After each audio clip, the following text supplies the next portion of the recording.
कुछ खा रहा है क्या? मुझे भी खिलाना। रंडे खा ले मेरा। बड़ा आया मुझे बोलने वाला।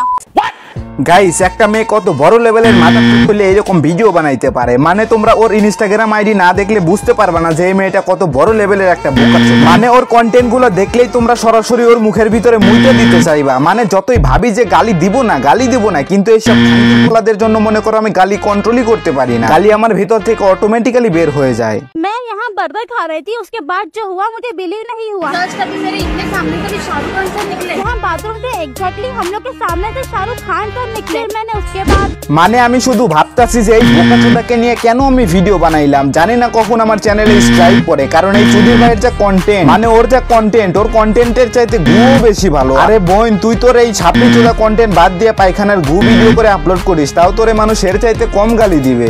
ঠিক বলেছো। कुछ खा रहा है क्या? मुझे भी खिलाना। रंडे खा ले मेरा। बड़ा आया मुझे बोलने वाला।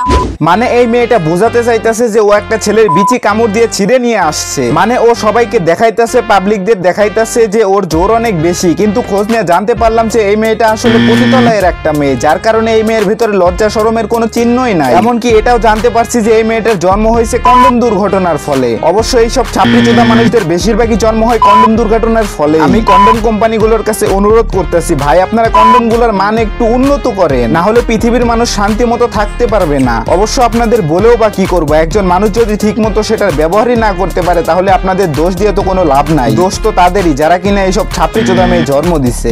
ঠিক বলেছো। अरे बनर्जी आंटी, आपके बेटे की शादी हो गई? हाँ बेटा, कल ही हुआ। फिर तो आज जो भयंकर चुदे।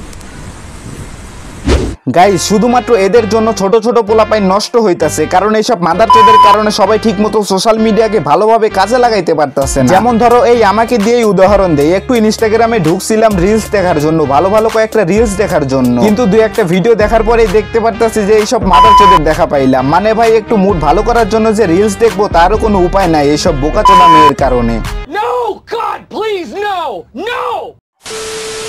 যাই হোক গাইস, আজকের ভিডিও এই পর্যন্ত, দেখা হবে নেক্সট কোনো ভিডিওতে। আই হোপ তোমাদের ভিডিওটি ভালো লাগছে। ভিডিওটি ভালো লাগলে like, comment, share and subscribe করে দিও।